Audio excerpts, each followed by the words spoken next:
our 2014 Super Street Fighter Smackdown. Basically, this is the prequel to Single Combat with the all-reigning Aprilia Tuono, who's been at the top of the heap when it comes to these, liter plus naked bikes for the last few years.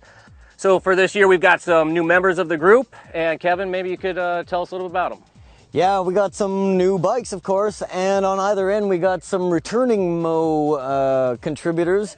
John Burns over here, and on that end, Sean Alexander, who's former editors, both of them. And so we're proud to have them back, and proud to have some great new bikes here.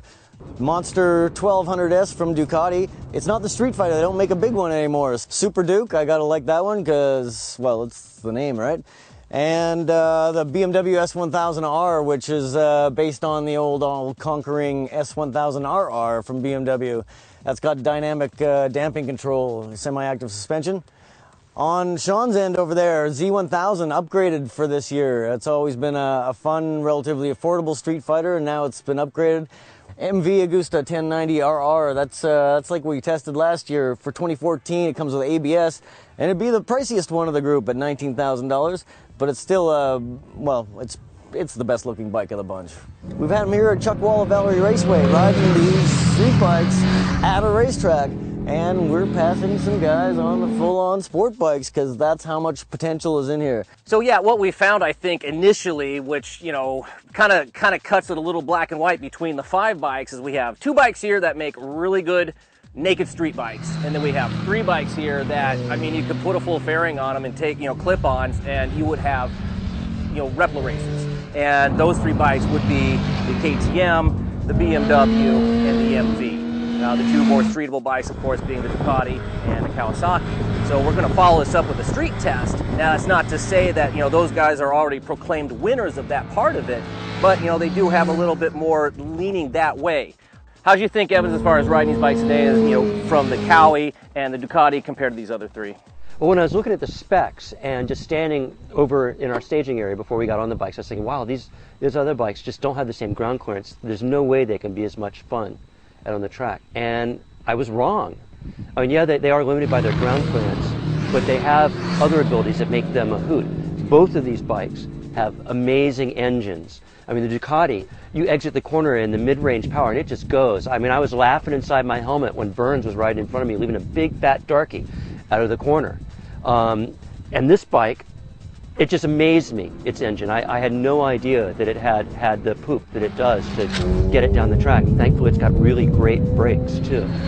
So they are hampered a little bit by ground clearance, but I was shocked how great they were.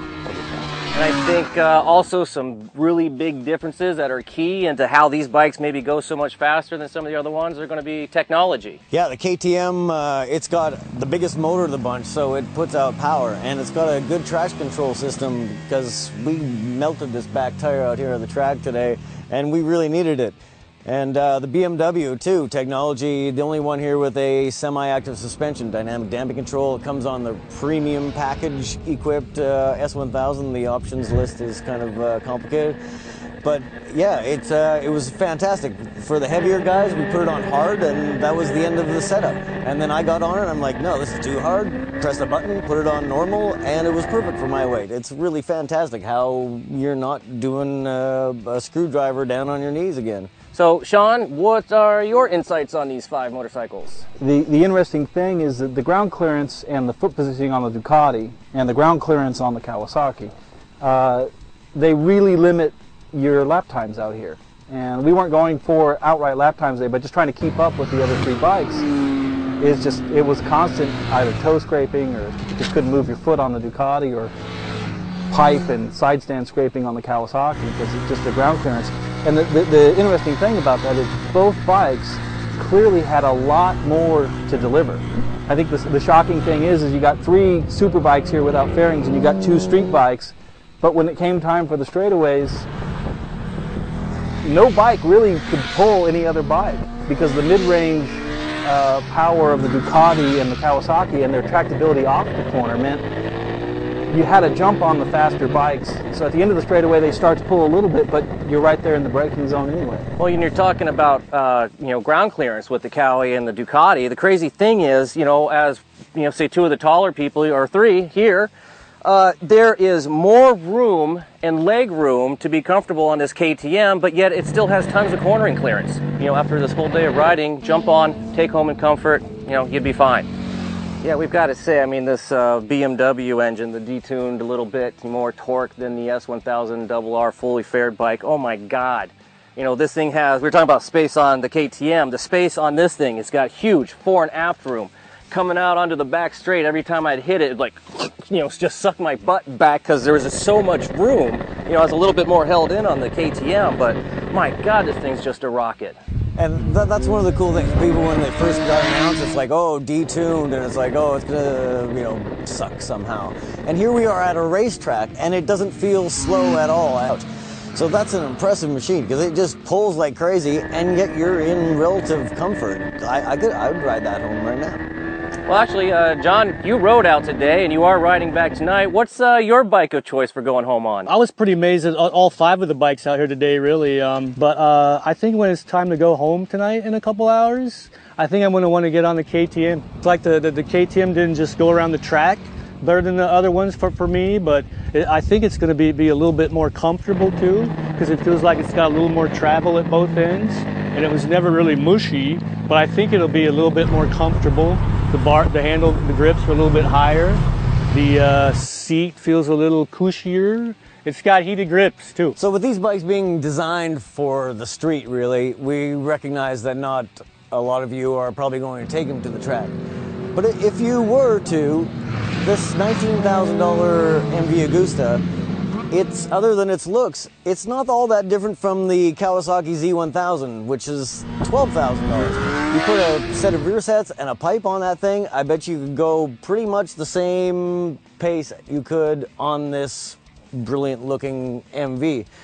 So, if you're a street rider and you're never going to take them to a track, you're going to have to stay tuned for the street portion of this. But on the racetrack, they're all pretty close, but the ones that are the slowest because of ground clearance issues, that can be remedied and not be too far away from the fastest one. The Kawasaki's got a pretty wide crankcase on it, and it's going to run out of ground clearance again once you clean up the current ground clearance problems. It'll be a ton better, but you're going to get into some inherent design things, and I think the MV as a track chassis is always going to have the legs on the Kawasaki.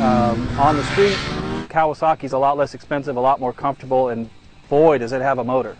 So it's a tough one. So yeah, Sean, you bring up a good point. You know, we do have a large disparity in price here. We've got $12,000 on the low end for the Kawasaki, up to $19,000 for the MV for the 2014 model with ABS. You know, from there, you know, $17,000 on the KTM, $16,000 on the Ducati Monster, and stock form, $13,150, and then you go up to the standard model. That brings it up to the standard model, which has, you know, the good TC, ride modes, ride modes Pro, I think it is what it is. Gear shift assistant.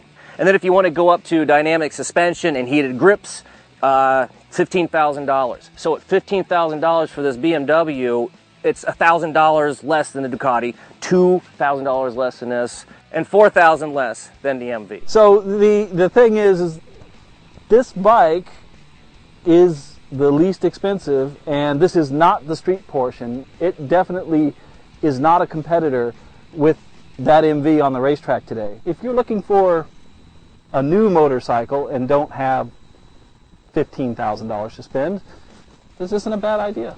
Now, we should say that, you know, out of these bikes, I mean, yeah, we've got, you know, 4 new ones, and then we've got the 1090, the Brutality, that's actually been around for, you know, a few years. And that bike, even though it's been here for a few years, held its own against these brand new models without problem. I mean, that thing goes around this track and rails. Yeah, I think we should maybe throw a thanks out to the guys at Moto Forza who hosted this track day and came over and found out that the suspension settings on the Brutality were pretty effed up to begin with, because when I took it out the second time, yeah, it was like a whole new motorcycle after that. I mean, Sean, you were going even faster on it then, and I felt more comfortable, and it was just a fantastic machine without any cornering problems whatsoever. Yeah, no cornering clearance problems, and the chassis feels like a race bike chassis. Like Sean says, the harder you ride it, the happier it is. All right, to figure out the end of this, we got to go to our scorecard and tabulate the votes and all that stuff.